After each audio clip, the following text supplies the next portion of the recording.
Hi, everybody, and welcome. This is the Apostate Prophet. I hope everybody is having a fantastic day. I am here today with a very good friend, somebody that I didn't think I would be very friendly with when I was an atheist, that I thought I would have debates and disagreements and judgments with, and that I thought I could actually win an argument against when I was an atheist. If you were but my yeah, wife, you could win an argument against me. Not a problem. She does so all the time, AP, all the time. You know what she says when I say something? Here's all she says. Wrong. That's what she says right there. but especially after Charlie's passing, we got to meet and be friendly and all that and be friends. Thanks to Charlie for the most part. So here's Frank Turek, whom I have a lot of love and respect for. Frank, how are you doing? Thank you for coming with me to Utah Valley University last week, Ridwan. That was a great blessing. We went back to where Charlie was murdered, and you flew in just to be supportive. And we actually got a question on Islam. So I tossed that question over to you. And Thank you. right there Thank in you. the YouTube channel. But thank you. I really appreciate you coming out and Thank you for that. supporting a difficult event. I really no, it was a great honor and pleasure and blessing to be there. So I really appreciate that. And thank you for inviting me, Frank. That was very profound. It was. I took a lot of trips recently. I've been traveling a lot, but that was one of the most, probably the most important trip lately that I took. I appreciated how much you communicated with the people specifically at that campus, at that university, in that city, in that state. I think it was of great importance that you got back there and came together with these people to talk about everything that happened, but also connect everything beautifully to our faith in God and His plan and everything. So that was wonderful to see. Yeah, and we're talking about this on Good Friday. If the dating is correct, and I think it is, that was 33 AD, April 3rd, 33 AD. It happens to be April 3rd, 2026. So that's 1,993 years ago. The answer to the problem of evil was finished. And that means that Jesus took evil upon himself so that we would not be punished for our sins, but forgiven and given his righteousness. So the ultimate answer to the problem of evil is Christianity, is Jesus. So it's always an appropriate time to talk about that, especially on Good Friday, when we're talking about the death of a good friend who obviously was murdered in cold blood, and we say that's evil. You know, what's God's plan for that? Well, God's plan is He's going to ultimately quarantine evil in a place called hell.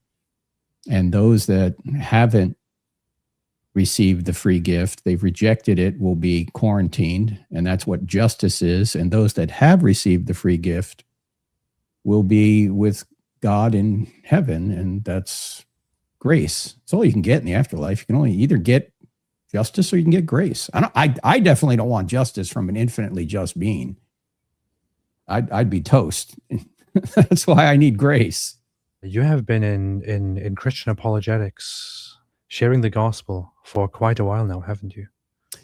Well, I attended seminary, started to in 1993 under Norman Geisler, who was, we might say, the Michael Jordan of this field back then, which is Christian apologetics, evidence for the faith. He was starting a seminary in Charlotte, so my wife and I moved down here with our three sons. Yeah, he wrote that book, which, have you read that? I haven't really read it. No. No, you haven't?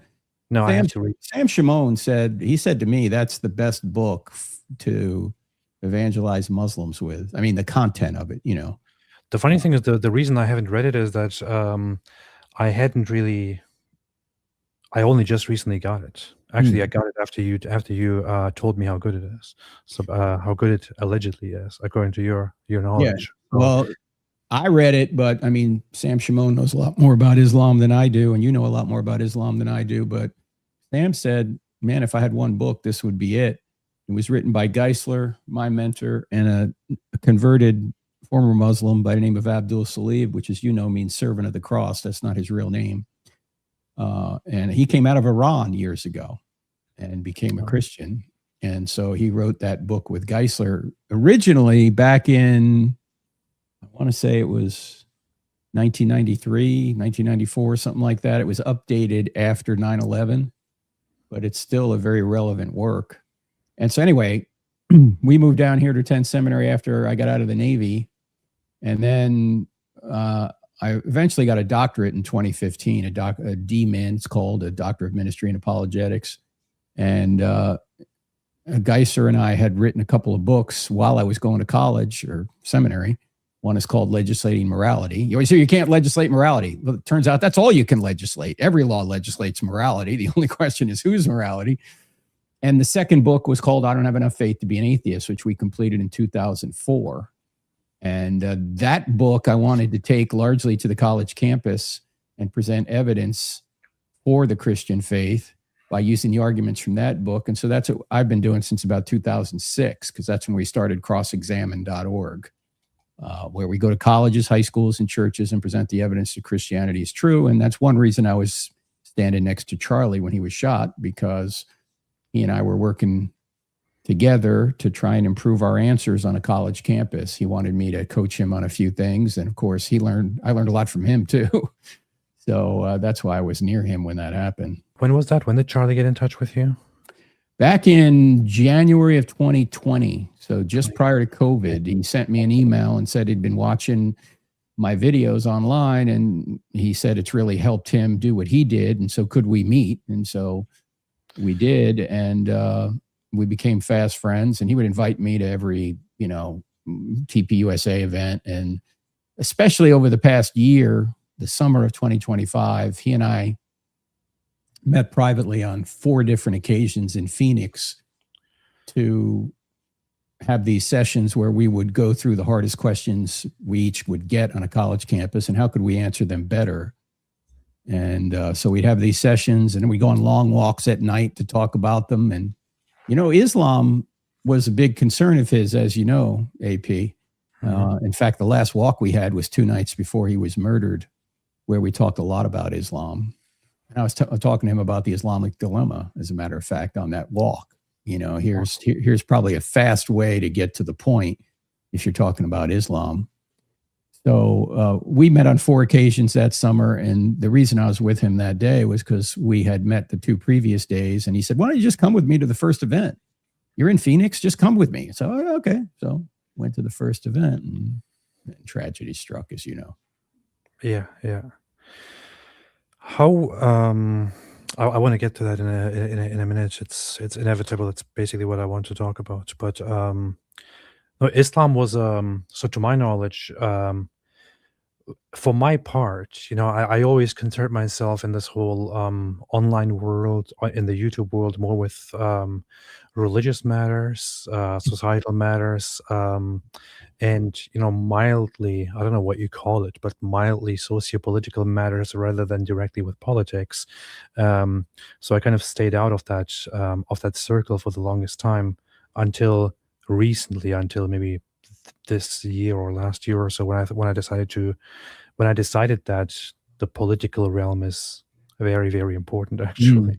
And it is around that time that Charlie reached out to me, only 2 months before he was murdered. So I see what you mean when you say that he cared a lot about the whole Islam issue. When he reached out to me, he specifically wanted to talk about Islam, wanted me to tell him about Islam, invited me down there. It was fantastic. It's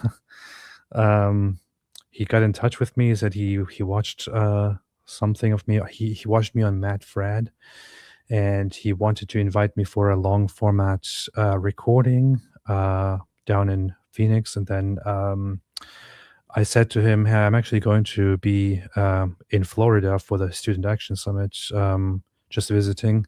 Would like to also meet you in person there. Then he didn't get back to me at first. And then I received a message after a few hours from his producer, Andrew, who says, "Hey, Charlie wants you on stage." Yeah. And then you did that long talk or session with him where he just kept asking you questions in front of the Yeah, whole audience, right? Yeah. yeah. As if that wasn't enough, as if the stage thing as a surprise wasn't enough. Hmm. Andrew then said, when I was there, he said, "Hey, at the end of the day, Charlie also wants to do a podcast with you on stage." What? So it was a big surprise to me. And it was very interesting to me. I began to understand how Charlie and the organization operates. I mean, I was given, you know how it is. I was given 12 minutes to speak, and nobody ever told me what to say and what not to say. Oh, And no, no, no. They don't yeah, tell you what to say. No, they yeah, just say, here's your time. Go. yeah, Yeah, right. That's why that, Charlie was. He trusted the people that he wanted on stage, right? That's why he wanted them on stage, right? Because he knew them. yeah, that Yeah. was fantastic, and he told me in person, both privately and publicly as well, that Islam is one of the most important issues that trouble the West, and that it needs to be addressed. That not enough people talk about it. He said that it is one of the things closest to his heart, which is why he finds it very important to talk about this, and Hmm. encourages everyone to tackle it as well, because it has already caused so much destruction in Europe, and it's in no time it will do the same thing over here. So it was very important to him. I really appreciated his perspective, which was very, very good. And then it Hmm. was just 2 months later, after I met him, after I felt so encouraged by him, Hmm. I felt so encouraged by him. I thought, wow, there is this guy who gets it, who sees it, who gets it, and I wish more people did. But Well, still be encouraged because it's important what you're doing, and more people are getting it. And partially because of Charlie's death, his message has been amplified. yeah, You yeah, know, obviously we wish it had never happened, but God can bring good from evil, and that's what he's done to a certain yeah. extent. And we'll He continue did. to do. He said we are going to do things. We're going to do great things together. There's a lot Hmm. of work to do, he said. Hmm. Hmm. There is. Yeah. Yeah. So that day when Charlie was murdered by an by a severely misguided man who committed a brutal act of evil. You were there on stage, and we can see in the video footage, we can see on certain photos that you stand right next to him, and you witnessed exactly what happened. I believe you were also. How about you go ahead and describe what happened on that day? Well, the long or the short story. Um, the Whatever long you. story is on our YouTube channel, but I can give you an overview of what happened. I mean, we were um, driving in there that day, and just before we got to the campus, Charlie said, "Hey, let's pray." So I prayed, and we got out of the SUV there, and there was a whole line of people from kids from TPUSA who were lined up near the car. And of course, they wanted to get pictures with Charlie and say hi to Charlie. So he graciously did all that. Meanwhile, about 50 yards away is the entire amphitheater. And people are roaring. And on the way in, we got footage showing how many people were there. And I said to Charlie, "Charlie, I don't like this place. There are too many buildings." And he just shrugged it off because, he's not going to call the event off. And he said, "Well, there's a security, we knew there was security there. His own security team only had jurisdiction over his immediate area. The university and the city police or county police, whoever it was, were supposed to have everything else. In fact, there was a text from, I think it was the university police, after Dan, who was one of Charlie's security's guys, contacted them, and he said, "I need somebody on the roof." And they said, "We got the roofs." So anyway, after we walked up to the area, we started flipping hats. Charlie's flipping hats, and somebody handed me a row of hats, so I'm flipping hats like frisbees out into the audience. These Make America Great Again hats, and these 47 hats, which Charlie always shared with the crowd. and they're just roaring. It's like bigger than a Trump rally. And it wasn't even for a speech. It was for a Q&A, you know. I mean, I go to campus, I give a speech in Q&A, and I get a few hundred people. Charlie was getting thousands just for Q&A. I mean, he was a phenom, you know, and rightfully so. Brilliant, very relevant, and very firm in his Christian faith. And the first question I could hardly hear because the speakers that they had set up were out, and I was about 25 feet off Charlie's right elbow. He's under the tent, and I'm standing outside the tent. And first question's about Mormonism. We knew we'd get a question about Mormonism. We were talking about it on the way in, right? We're in Utah. Yeah. Second question is about trans violence, because Charlie had mentioned that there was someone who was recommending that due to the increase in trans-related shootings, in other words, trans people shooting up schools, that maybe trans people ought not have weapons. And that was the question coming from the questioner when the assassination took place. And ironically, if this guy is the real killer, and it seems like he is, what the evidence shows anyway, that he was in a trans relationship and he was upset with Charlie because he was spreading hate, which apparently just means disagreement. Yeah. You know, and it amazes me that people call Charlie Kirk a fascist when we all know a good fascist tactic is to hand your opponent the microphone and say, make your case, I'll put my mic down and listen to what you have to say. No, the guy that shot him was the fascist. And so the last text that I sent to Charlie was in the car that day. He's sitting in the front seat. I'm sitting in the back, and we're still doing research on questions driving in there. And we knew the trans issue would come up. And the last question I sent him was about trans violence. And the last text I sent him was about trans violence. Wow. And so when he was shot, I was FaceTiming my son and daughter-in-law standing next to him because they were big Charlie fans. And I heard the pop, and I was looking at him, and he went back, and I took a step toward him, but his security team was right there on him already. So I ducked. Everybody else ducked too. They thought more shots were coming. And they grabbed Charlie immediately and began to run around the other side of the tent. So I went behind the tent and ran along with them to the SUV. And long story short, I just got in the back of that SUV. Charlie's laid out right below me. We're doing everything we can to stop the bleeding as his feet are hanging out the right side of the back right door as we're trying to get to the hospital. And he's not looking at me. He's looking right past me into eternity. His eyes were fixed. We learned later from the surgeon that he could have been shot in the operating room. They couldn't have saved him. You know, that he was dead immediately. But of course, we were trying to do everything we could to revive him. I eventually turned to CPR. Couldn't get any response.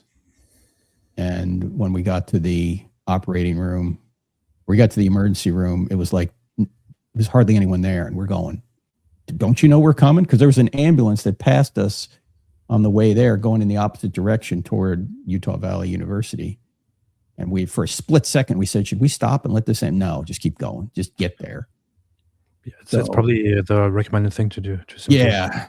It wouldn't have mattered either way in retrospect, but we just kept going. Yeah. Charlie's feet hanging out the right side of the door. I don't even know how Brian stayed in the car as we're yanking and banking on the way there.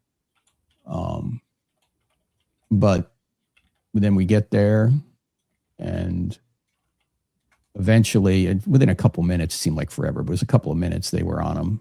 They said they had a heartbeat. We learned later that you can get a heartbeat even on a dead person if that person's healthy, and that's apparently what they did. So Rick and I, another security guy, there were 4 security guys and me in the car with Charlie. We were praying the whole way there. Oh, and meanwhile, when I was FaceTiming my son and daughter-in-law, I just put the phone in my back pocket as I'm running to the car. I never shut it off. They heard the whole thing. I didn't even think of it. I just put my, instinctively put my phone in my back pocket as I'm running to the car. Anyway, they eventually take him into the emergency room. I mean, into the operating room. We're already in the emergency room. And the nurses were great there. They cleaned us up and, we're trying to calm us down. And then Mikey got there, maybe, I don't know how long it was after, half hour later, maybe. He wasn't in the car. He's Charlie's chief of staff, only 23 years old at the time, 23 years old. And then we're all standing in the hall. Mikey's on the phone with JD Vance, Erica as well. Doctor comes out in the hall and he says, "He's dead." Didn't say sorry, didn't say we tried everything, just, "He's dead." I can't get that out of my head. And he said, "I need to talk to Erica."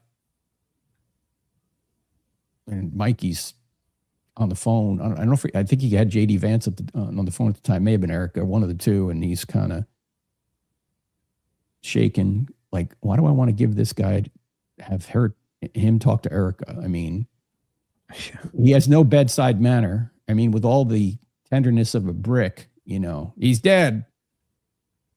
And anyway, somehow he eventually talked to her, I guess. And Mikey started asking the doctors hard questions. And it was maybe 3 hours later that Erica showed up. Mikey had to send a plane to get her. She's in Phoenix. So she talks to the doctors. They obviously go see Charlie after the autopsy. And probably somewhere around 5:30 or 6 p.m. This is, 5.5 hours after the murder, maybe. She comes downstairs, just a mess, you could imagine. And she sees me, I see her. No, I knew her. We had talked before, but I didn't know her very well. But she knew that Charlie and I were working together a lot. And so she came up to me and we just hugged, and she's crying. I'm crying, She says, "He loved you and he was doing exactly what he wanted to be doing. Please don't let his legacy die." And then we all had to go from Orem, where you and I were just last week. We all had to go from there to Salt Lake City because Mikey and Catherine Castro, also a great team member at TPUSA, arranged for JD Vance to come and take Charlie's body back to Phoenix. So we had to go to Salt Lake City for that. And they wouldn't let us back in the car that we had taken over to a hospital because they considered it part of the crime scene, until they looked at it. And about 5:30, they released it to us so we could go back in the car. And I had to get everything I had was in that car. My computer bag, my wallet, my passport, everything was in there. And it turned out that Charlie was laying on it across the back seat. It was between the two bucket seats, and it was full of blood. And as I pulled it out, his necklace, which we were looking for, was across the top of it. He was wearing a necklace and it had come off. And Erica had asked, "Where's his necklace?" Because it wasn't on his body. And so as I'm pulling the bag out, there's this necklace. And the cop there goes, "I'll take that." I go, "No, you won't. You're not taking this. I'm giving this to Erica. She wants it, So I just put it in my pocket. And as we drove to Salt Lake City, I took everything of value out of that bag. I'm wearing scrubs now. In fact, everybody that was attending to Charlie was in scrubs now. We couldn't wear the clothes we were wearing. Blood. So I don't want Erica to see the bag. I don't want her to see the blood. So I just told the cop sitting next to me, "Can you dispose of this bag somewhere once we get there?" Yeah. So later that night in her hotel room, we were all in there, just maybe 10 of us. And I said, Mikey, you know Erica better than I do. I found this, give it to her. So he did. He gave her the necklace, which was, I think, what she was holding up the next day when she's got her arm out the window as they're driving, either in Salt Lake City or Phoenix. I can't remember where, but so that next day, and everybody converged on the hotel we were in Salt Lake City. His parents got there, Charlie's parents, other people that knew Charlie, like Andrew Colvet, who worked with him as a producer, and Rob McCoy and others. People came from Dallas who knew him. Well, his attorney all the way from Miami somehow got there, who happened to be working somewhere in Dallas when it happened. So a lot of people converged on that hotel that night. And then the next day we went to a funeral home, and then we went to the base. I don't even know where it was, somewhere in Salt Lake City, where Air Force Two showed up and took Charlie away. Then that night, late afternoon, we finally got back to Phoenix, and my wife picked me up at Scottsdale Airport and said, "Are you aware you're the center of a internet conspiracy theory?" What are you talking about? Because we were in our bubble. We weren't even looking on the internet. We were trying to console one another and, trying to help Erica and all the people involved. And so she goes, "Yeah, there's like 1 million people that think you were signaling the shooter." I'm like, "What are you talking about? Signaling the shooter?" Well, somebody had given me a hat because it was sunny out there after I'd flipped a bunch of hats into the audience. One guy said, "You want a hat?" "Yeah, it's sunny. Let me put a hat on." So as I'm FaceTiming what's going on, I'm adjusting my hat, and people thought that was a signal to the shooter, which is the most idiotic thing in the world. First of all, a shooter doesn't need anybody to signal him as to who Charlie Kirk is. He's the only guy sitting under the tent with the microphone. Secondly, if he's looking through a scope, he can't see me anyway. I'm 25 feet away. And thirdly, what motive would anyone have? Charlie's my friend. Charlie's one of my best friends. I mean, it's just, people believe the most idiotic things. And they think everything's a conspiracy. It's nonsense. But to show you that the FBI checks into everything, and the FBI initially was on that case. Now it's more Utah police. But the FBI called me, actually called Charlie's attorney and to get a hold of me, and had the attorney was on the phone. He said, "Frank, I'm sorry we have to do this, but we have to do it anyway. The FBI wants to ask you about, were you signaling the shooter?" So the guy gets on the phone. He goes, "I'm sorry to have to ask you this, but I have to ask it to you anyway. Were you signaling the shooter?" I'm thinking to myself, yeah, I was telling him to steal second base. I mean, it's so stupid. Oh, of course not. Okay, thank you. I mean, it's just bizarre what people believe. First off, I'm really sorry about it all. It's very heavy.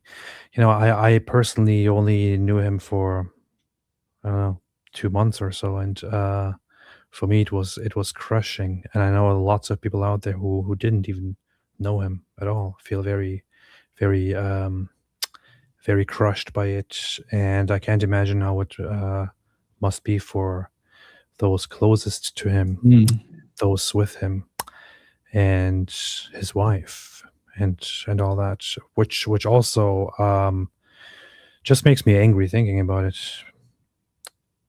When it happened, we were all crushed, and the whole idea was that we will not let that this will not stop here. That this will start a very, very big fire. That this will revive something great.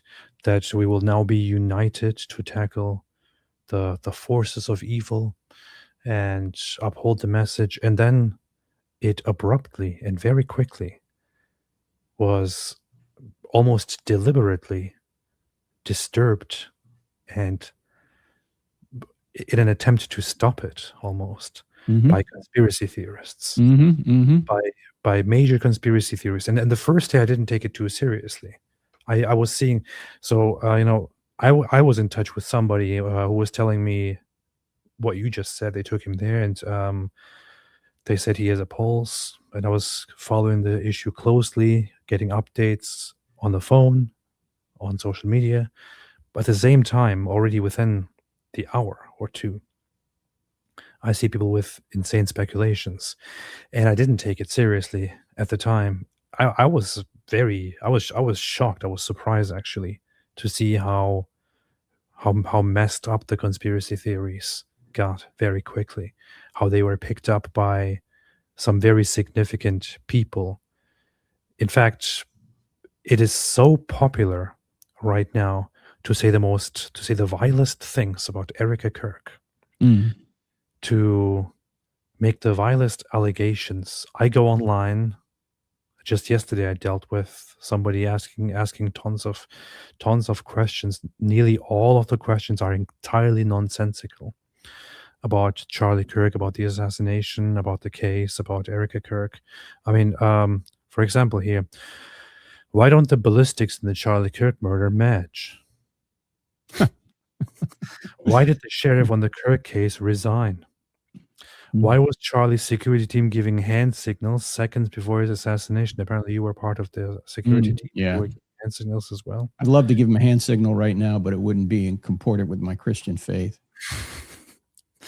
You know, I believe, if I'm not wrong, if I remember correctly, even Candace herself, and I know that you guys don't talk much about, specific. I've never talked directly to Candace Owens in my life. We've talked through videos. Yeah. Even she, despite knowing about you, I think initially shared some of the conspiracy theories that were about you signaling and all that. And the first things that come to mind when I hear conspiracy theories or when I see conspiracy theories are, okay, does it even make sense? Mm-hmm. Mm-hmm. Mm-hmm. Does the issue even does the allegation here even make sense? For example, you see that kind of stuff in people pointing out how there's overt symbolism here. There are symbols here where they are clearly pointing out we are part of the evil. Okay, why would they put those symbols out there? What's the point of it? Why would they give you everybody those symbols very clearly, where you can then put your genius into work and figure out, aha, this guy is telling me that he's part of the evil and he doesn't want us to know, but I figured it out. What exactly is the point of that? Same thing happened that day. They show a video of his assassination, and they show prior to it you standing on stage and holding your phone. You were FaceTiming, and simply waving or adjusting your hat. And people started immediately with, there is this guy, he seems to be part of Charlie Kirk's security team, and it looks like he is signaling the shooter. I'm not part of his security team either. I mean, Yeah. I'm just a friend, just traveling with him. I mean, it's crazy. The things that come to mind immediately are like, okay, why would a man stand on stage right next to him, especially if it was part of his security team, and signal? Mm-hmm. What's the point of the signaling? Mm-hmm. What would possibly be the point of the signaling be? Is it to say, hey, it's this guy here, this guy here that nobody is aware, but it's actually this guy over here? Or is it, hey, this is the right time to shoot right now? What exactly would there is no point to it at all. If you think about it for 1 minute, it is completely nonsensical, but people pick it up immediately and start spreading it. And that's how it started. It started with you. There are still people. I mean, this guy is still. I assume that when this guy asks the question, and this question just came in yesterday, why was Charlie's security team giving hand signals before his assassination? They're referring to you, and they're referring to somebody who was standing in front of Charlie at some point, and was also simply doing regular things that a human does when standing around. If you move your hand, I guess that means you're giving a signal to a criminal shooter or something like that. what another question is, why was his body removed from the crime scene in a van and not an ambulance? Which is this happens in almost in the majority of cases when Yeah. there is an emergency. There's no ambulance there. And if there was an ambulance there, it wouldn't have mattered. Yeah. He was already dead immediately. So I am still surprised and still shocked that I don't know what else to call it, but this evil has become so popular that that major YouTubers, podcasters, publishers of a specific kind popularized it and make entire series about it, about how it was an inside job, it was a certain plot, it was Israel doing it, it was Here they are, judging all the motivations that they have no evidence for. We could easily judge, say, Candace Owens' motivations. She wants money. We could say that. I don't know that for sure. She wants popularity. She said she wanted to be very popular before. Yeah. Has she said it related to this? No, but that's certainly possible. We could come up with all sorts of speculations. She was jealous of Erica. She wanted to marry Charlie, and Charlie didn't want to marry her. He married Erica instead. Now she's jealous. In fact, I think she killed Charlie. She had Charlie killed. I could come up with that, and it's possible. It's completely speculative, however, and it's without any evidence. Well, it's significantly more reasonable than all the other conspiracy theories. Yeah, then the Egyptians coordinated with the Israelis, who coordinated with the French, who coordinated with Trump, who coordinated with TPUSA because they betrayed him too, who coordinated with Erica, who coordinated what? I mean, how many different things has she thrown on the wall in the past 6 months? I would say from what I have looked at, from what I see, from who benefited the most from Charlie's death, I would say Candace is probably among the top, or possibly the number one of people who have benefited the most from his killing. She has made millions off of his death so far.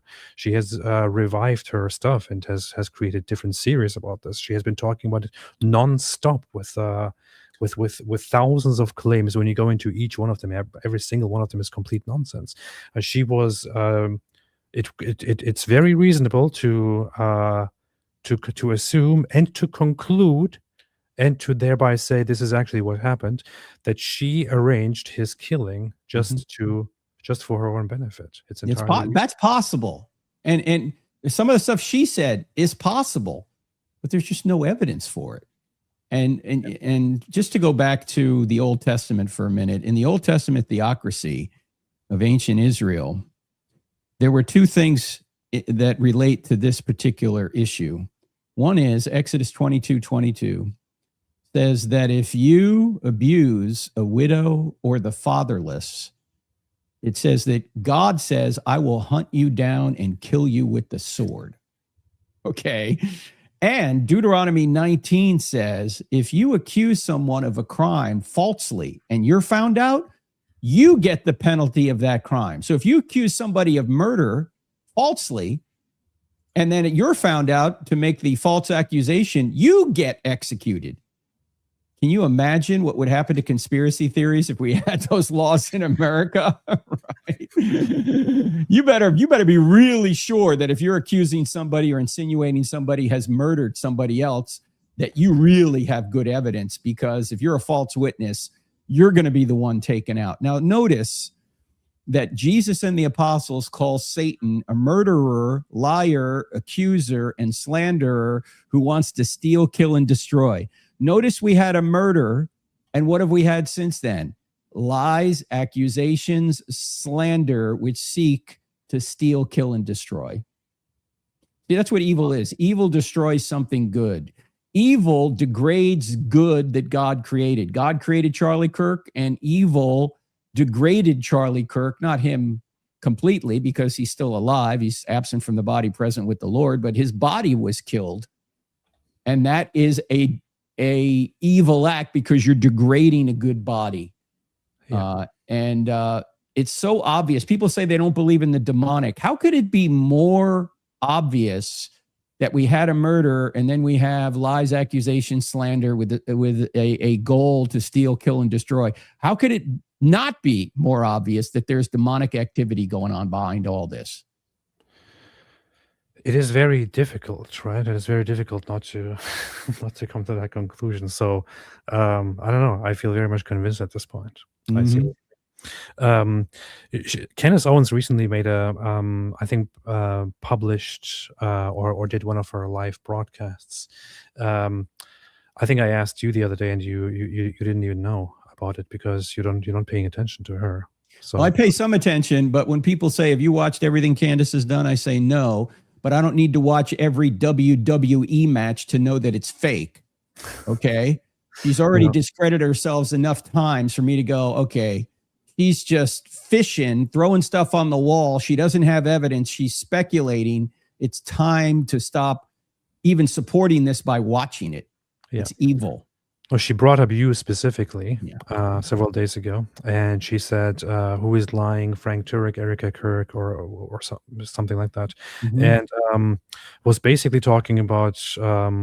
I didn't watch the whole thing, but about how you have been actually very good in keeping the narrative consistent and keeping your alibis and everything very solid, and all these things. Like the whole implication there is basically that that she hasn't caught you in any lie or false statement, and thereby she knows or she's aware that you are doing a good job at keeping the narrative together or something like that, which is Yeah, but what she's missing, keeping the narrative together, is if I'm making this whole thing up.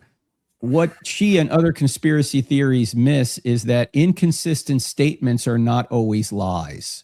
Sometimes people are just misinformed. I'll give you an example.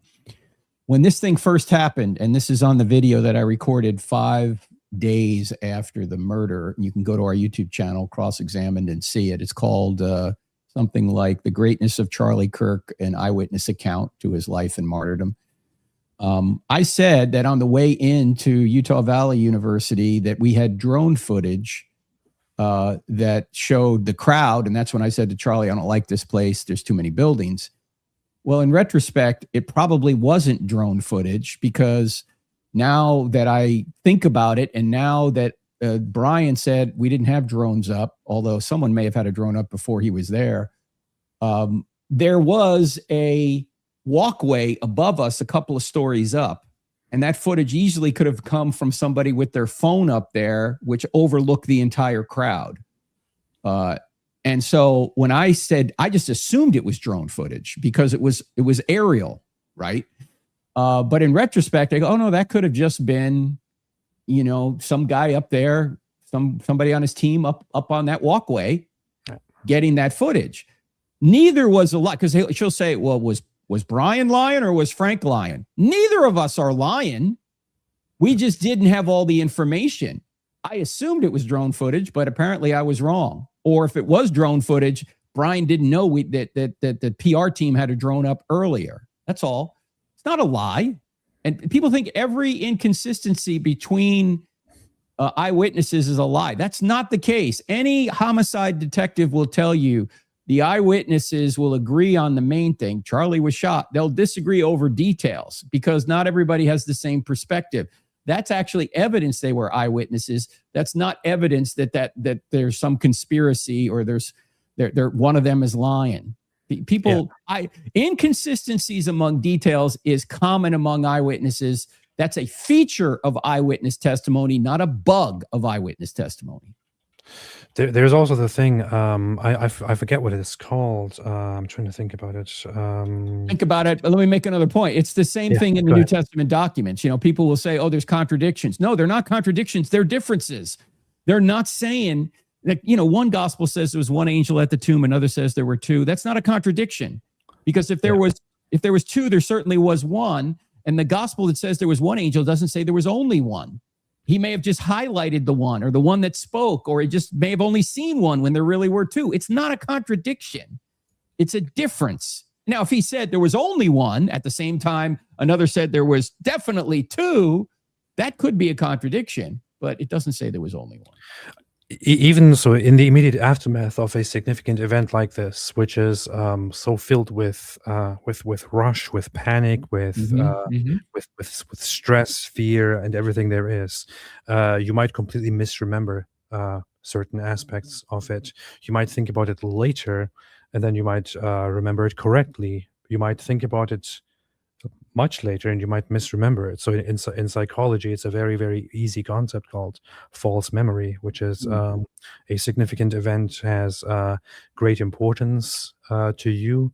But as you think about it and as you hear other people talk about it, as you hear people who were there talk about it, and multiple people who were there and who had a different perception talk about it, your memory of things gets diluted and gets kind of mixed up. So despite the fact that you may have been there and seen things a certain way, through information that you absorb from your surroundings, because you focus so much on what actually on the specific big thing that happened, not specifically on every detail, all the different details that go into your mind start messing up your memory. And so people can have inconsistencies and false memories about events, even if you were there, even if you were directly present, even if you were giving your testimony about it just a day or a few hours later. It's entirely normal. This is very well known by now. And it's just incredibly messed up and uncharitable and Hmm. motivated by something really, really bad and evil, to say, oh, this person contradicts that person, that means somebody's lying. Who's Yeah. lying? Who's hiding something? Let me add a point to that, AP, because it's an important point. And you were making it too. I just want to make sure it's highlighted. You Mhm. will not forget the main thing you saw. You might forget or misremember details. Mhm. Like nobody's saying Charlie wasn't shot, right? Nobody's saying, oh, he didn't rise from the dead, about Jesus, right? Everybody agrees he rose from the dead. They may have different perspectives on details. Was there one angel or two? That kind of thing. So we call that in psychology, I call it anyway, my name for it is an impact event. You'll never forget an impact event. The Kennedy assassination, for those of you who are old enough, you'll remember that. I was only 2. I remember it. You remember when 9/11 happened, when the second plane hit the tower. You'll remember that if you're old enough. You'll remember when Trump was shot, like where you were when you heard, right? And you'll remember where you were when Charlie Kirk was shot. You'll remember it, what you were doing and who you were with, because it's an impact event. And when it comes to Christianity, the impact event, of course, was the crucifixion and the resurrection, particularly the resurrection.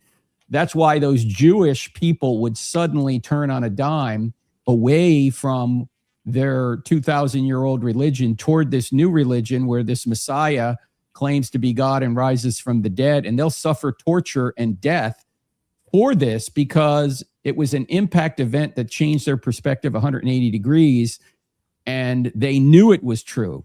Some people will die for a lie they think is a lie. Nobody will, or think is the truth. Some people will die for a lie they think is the truth. Nobody will die for a lie they know is a lie. And the New Testament writers were in a position to know whether it was a lie or not, and they went to their deaths anyway.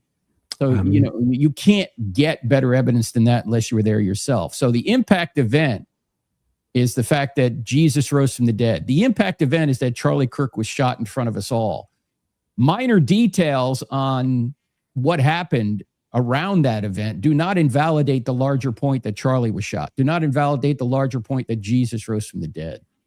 Yeah, there's this study which is about 9/11, which is now kind of famous in psychology, which is that when people are asked where they were and what they were doing on 9/11, around 40% of people completely misremember where they actually were. And you might be very confident and think, what, I know exactly. I was right here doing this when I heard the news.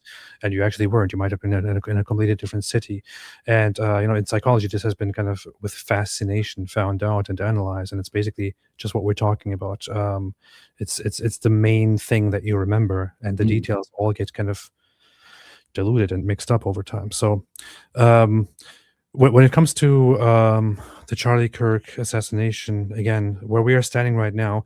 By the way, I just want to point this out because I brought this up earlier in when I was bringing up questions that people questions that people ask. Hey, AP, can we draw a distinction between a question and a complex question? A question is, innocent attempt to find information. A complex question would be like if I asked you, hey, when did you stop beating your wife? In other words, there's an implication in the question that no matter how you answer it makes you guilty of that implication, right? And that's the kind of questions Candace Owens is asking. She's asking complex questions, right? Like who lied? Was it Frank or was it Brian? Right? That's not looking for information. That's a complex question that says that in order to answer the question, you have to assume one of the two lied when in fact neither of us did. Yeah. Mm-hmm. So thank you for that. That's very good. So I brought up the ballistics. This is just recent. In a report or in news reports, I think it was the Daily Mail that was the main. Got it completely wrong. Yeah. Mm-hmm. The Daily Mail published an article where especially the headline of the article was completely wrong. Was completely dumb. They kind of made an attempt to change it, but it's still dumb. It's still misleading. Where it says that the bullet in the Charlie Kirk assassination case does not match or could not be matched to the rifle. And now people have picked this narrative up. That day they looked at the headline without even reading the article and thought, "Oh, look, this is the proof. Tyler Robinson wasn't the killer." When you actually read the article, what it tells you is that it was the defense of Tyler Robinson, that filed a claim in which it says that an initial analysis of the bullet fragment found in the body of Charlie Kirk brought back a result of not identified, which means the fragment of the bullet found cannot be properly identified and thereby traced back to a certain rifle that it exited. And the article even says that this happens in many cases. When you actually look up the statistics on this, it happens in half of such cases, especially very, very commonly in cases where there is a fragmented bullet, which was supposed to be fragmented because it was a frangible bullet. That's basically what it is here. So it is a nothing burger. It is nothing at all, and people pick this up as definite proof that Tyler Robinson is a patsy and that somebody else was actually involved. So just want to clarify that. Yes. Let me add one other thing to that too. I saw experts talking about this yesterday, that it's very difficult to begin with to trace a bullet to a particular gun. You can trace a bullet to a particular type of gun, like a 30-06, but to say it was the 30-06 that Tyler Robinson had, that's much more difficult. In fact, some experts say it's not really a valid science. It's really hard to do that. So the headline made it seem like Tyler Robinson couldn't be the killer, when in fact the test said we just couldn't be conclusive that it came from that particular gun. That's all. Yeah. Okay, well, that's, as you said, that happens a lot of times. Yeah. And the casing already got matched to the very rifle that was used, so we already know that. Aside from that, we have the communications of Tyler Robinson. We know that he confessed to it. We know he confessed to it multiple times.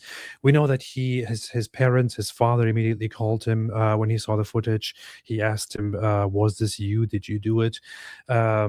The sheriff, that was a family friend, came in, and they told the sheriff about it. They confessed to the sheriff. The sheriff took him in and surrendered him. We saw footage of him climbing up there. We saw him up there. We saw him walk away from there. We have the rifle and his fingerprints on it. We have endless evidence. I think the idea is very much that if the vast majority of the evidence was thrown out, he would still be very much convicted to be the killers here.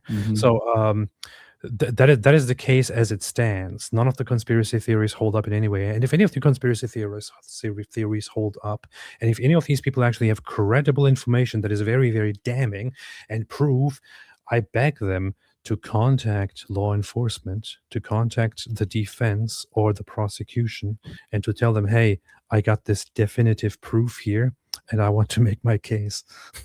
Yeah, well, let me. I had Detective J. Warner Wallace on the show 2 weeks after the murder, or 3 weeks, whenever the conspiracy theory started. And, Jim was saying, first of all, this is not how cases go. The prosecution doesn't tell you everything they're working on or everything they have. If they do, they're going to jeopardize their case. They may taint the jury pool. They may tip off the defense. Like, for example, this happened in the O.J. Simpson trial, which was prosecuted very poorly, obviously. The prosecutors at one point said they had witness X. I can't remember her name, but witness X. They told everybody, we got witness X. She's going to testify. Turns out the press went after witness X before the trial, and one of the tabloids got her to sell her story for a sum of money. What do you think happened to witness X's testimony? It was immediately declared inadmissible because she now had a motive to say what she said rather than just giving the truth. And so the defense or the prosecution is not going to say, I even have witness X, because if they do, they're going to jeopardize their ability to find and convict the real killer. So prosecutions are done normally very secretively, because if they're too overt with the data they have, they're going to jeopardize their case. Yeah. So people, look, they even checked into me. Oh yeah, were you signaling the shooter? I mean, they're checking into conspiracies, but if they go nowhere, they're not even going to tell you they're checking into it, because they don't want more conspiracy theories to pop up that they then have to go check on those too, right? A lot of people will say stuff in order to get attention, and if the authorities say, hey, we're looking into this, we're looking into that, more people are going to pop up and say, oh yeah, I saw this and I saw that. And they don't know if that person really saw what they said they saw, or they just want to be the center of attention. And it's wasting time and wasting resources. So the prosecution needs to hold everything very close to the vest. I had Detective J. Warner Wallace on a few weeks after the assassination to give us the lowdown on these conspiracy theories. Of course, he said he wasn't convinced. And he said the prosecutions don't tell you what they're looking into, because if they do, they're going to jeopardize their case. Like, for example, in the O.J. Simpson trial, which everyone agrees was prosecuted very poorly, O.J. Simpson was certainly guilty, but they didn't get a conviction. One of the mistakes they made, the prosecution, is they said we had witness X. I can't remember her name, but anyway, they let everyone know we had witness X. And then the media went to witness X, and one of the tabloids paid witness X for her story in advance. What do you think that did to her admissibility as a witness? Suddenly, she was inadmissible as a witness because she had a motive to tell her story, money, rather than just telling the truth. And so they jeopardized their cases by even telling people they had witness X. And so the prosecution is not going to reveal what they have. If they reveal what they have, they're going to taint the jury pool. They're going to tip off the defense. They may even make some of their witnesses or evidence become inadmissible, even though it's good evidence. What they need to do is stay focused on finding the evidence to convict the real killer, and that requires them to hold everything close to the vest. But I will tell you, they do look into conspiracy theories. I've already mentioned they looked into the conspiracy theories surrounding me, but they're not going to advertise that, because if they do, then more people are going to pop up with conspiracy theories they need to look into in order to just get attention. And that's just going to take away from resources. But what if, Frank, what if his parents just have to do this and had to do this because they were threatened that if you do not do this, then we will kill you, and we will kill everybody you know, and this and this. And what if they're doing this to everybody? What if they're doing this to you right now? Yeah, is there evidence for anything's possible? But is there any evidence for it? There's something in reason known as Occam's razor from William of Ockham in the Middle Ages, and it says you don't multiply causes beyond necessity. If there's so much evidence that Tyler Robinson really did it, and he actually confessed to it, we have evidence for that, and we have DNA evidence and parents saying he did it, and he's saying he did it, and he had a motive to do it. That's the simplest explanation. Is it possible there's a more complicated? Yeah, it's possible, sure. But not everything possible is reasonable. Don't let what you don't know cause you to doubt what you do know. Same thing is true when it comes to issues like, why did God allow this to happen? Don't let what you don't know cause you to doubt what you do know. You know that God exists because you've got all these arguments for God. You know that sometimes he allows evil to occur for a greater good, and he allows free will to go forth. So just because we can't explain every why, don't let what you do know about God and do know about the evidence cause you to doubt that God exists. There is a very I mean, it could be that aliens did it. It could be that extraterrestrials actually Aliens came. could have taken, yeah, could have shot him. Yeah, Yeah. who knows? Who knows? But Mhm. is it? Yeah, is there evidence? No. There is a very interesting point to make here, which is that, or important point to make here, which is that during such a case, during such a trial, a jury, is supposed to pledge to not take any outside evidence or outside voices into consideration, and to rely solely on in-court evidence when they're judging, when they're coming to an agreement on a case. This Mhm. is what the jury is supposed to do, and we have very, very good reason for that. Like the justice system, in many ways, you could say is flawed, but our justice system, in many ways, especially such things that were done very, very deliberately, have very good reasons, because you have all kinds of crazy, wild people out there. You have people with bad interests out there that might want to, taint the whole thing. And a jury is supposed to come and make a good judgment. And they're supposed to focus on everything that they have in front of them, on all the evidence, to then come to judgment, and not listen to conspiracy theorists A and B and C who make all the wildest claims about the case. And, I certainly have questions about everything. You have questions about everything. But if we just sit here and propose all kinds of different wild conspiracy theories as if they were the truth, we start endangering the entire process, Mhm. messing up the entire process, possibly endangering jury judgment, possibly endangering court judgment, and possibly uh, preventing justice from being served. So somebody like Candace Owens, who says, "Oh, I'm just seeking the truth. I'm just trying to find the truth," and all that.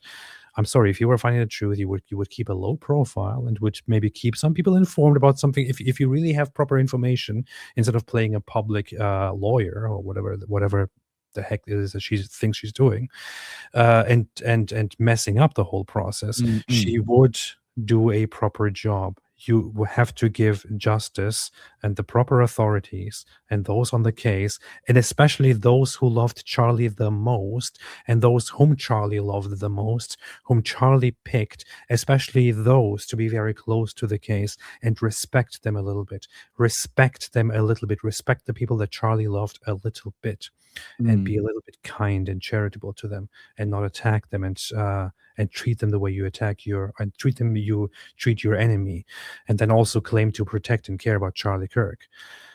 Yeah, Anyway, you would think that not only does the scripture command this, but it's just common sense that you give the benefit of any doubt to the people that love Charlie the most, yeah, particularly his wife and his kids obviously are 3 and 1. But they're being affected by this and will be affected by this into the future because their mother's being affected by all of this. And so that's why God says in Deuteronomy 19, or Exodus 22:22, if you abuse a widow or the fatherless, in the Old Testament, he'd hunt you down with the sword. Okay. This is serious stuff. You've got to have amazingly good evidence to even suggest that Erica Kirk had anything to do with this, or the people that love Charlie the most had anything to do with it. You don't just come up with speculative possibilities, because we could say the same thing about Candace Owens. It's more plausible that she was behind the murder than Erica Kirk. Okay. But well, there's no evidence for either. I believe she did it, and I don't know, but I know, and I also have solid proof, which is that You it had some came to me. dreams? It came to me in a dream. Mm-hmm. There you go. How can you argue with that? So, Mm-hmm. Frank, I really appreciate this. I want to talk much more with you and talk about faith, talk about Mm-hmm. um, hope, talk about Christianity, talk about Islam, talk about different things. There's so much still to talk about, but before everything, we had to talk about this. I had to talk about this. So I'm glad we did. And I'm sure there's still more to talk about in the future as the case continues, as Charlie's memory continues. Um, you and me too. We care about Charlie's message and Charlie's work and Charlie's legacy. We all want to keep it up and continue it. So on this path, I would love to continue working, doing things for him, for the things that he cared about, and for the things that we care about. Mhm. Because faith is so important, because Islam is such a danger and such a threat, because Christianity is good, and just because we want to do great things, right? And good things. Yeah, So it's ironic that Charlie was wearing this shirt, Freedom, when he was murdered, because that's one thing Islam wants to take away from most people. yes. Freedom. Yeah. I mean, freedom just worship, freedom of speech, freedom of the press, freedom of assembly. I mean, over in Iran right now, they're shooting people for getting together and voicing their opposition to the government. People just don't understand. They have no concept of the last 1,400 years of history, or even what's going on right now. They think, oh, this is innocuous. I have Muslim friends who are nice people. Of course you have Muslim friends who are nice people. That doesn't mean Islam is a good worldview to build a free society on. It's just not. I mean, I've known Nazis that are good, neo-Nazis that are good people. I've known communists that are very good people. I've known Satanists that are very good people, or appear to be very good people. So that doesn't say anything at all about the ideology or the greater works of it, right? So, but my speech that day when Charlie put me on stage was also about freedom. And you know what? Just to finish it here, Charlie, toward the end, specifically wanted to turn his attention toward Islam. He specifically wanted to start a new task force under the Turning Point USA umbrella about Islam to tackle it nationwide and globally. He told it to me. I told it to others, and something actually did happen behind the scenes in putting a new project into motion. And he was telling more and more people about Islam. Is it a coincidence that just when he turned his attention toward Islam, he was assassinated? So maybe it was the Islamists that got him, and who also paid Candace and others to distract the whole issue and blame it on the Jews instead. Is it possible? It's entirely possible. Yeah. Do we have evidence? No, we don't. Yeah, exactly. So exactly. Thank you, Frank, for joining, for doing this. I appreciate you and your work very, very, very much. Where can we find you for all those who are ignorant? Yeah, crossexamine.org, crossexamine with a D on the end of it.org. We have the I Don't Have Enough Faith to Be an Atheist podcast. We do 2 a week. We're also on YouTube, Cross-Examine, Instagram. I think Instagram is my name, Dr. Frank Turek. The team keeps up with all that. So, I thought you said Instagram is your name. It is. Instagram's my name, but YouTube is Cross-Examined. Yeah. No, you don't get him. I thought. Sorry, man. I'm slow today. It's all right. My name is Instagram. Oh, that's going to be a problem. If you want to have an Instagram account, my name is Instagram. I'm slower. Don't worry. Well, thank you so much, Frank. I really appreciate that. I love everything you do. I hope to continue working together and do a lot more stuff together. Yes, sir. Thank you. Appreciate that very much. And thanks for being a support at Utah Valley University last week. Well, thank you for having me. God bless you, Frank. Thank you so much. God bless you guys. Thanks everyone for watching. Keep supporting AP, by the way, ladies and gentlemen. Thank you. And say my phrase. Stay away from Islam. Stay away from Islam. That's his phrase. Okay. Very good. Very good. We have to interact with, you got to know something about it to interact with people. So you got to know something about it. Okay, good. Wonderful. All right. God bless you guys. See you. God bless. See ya.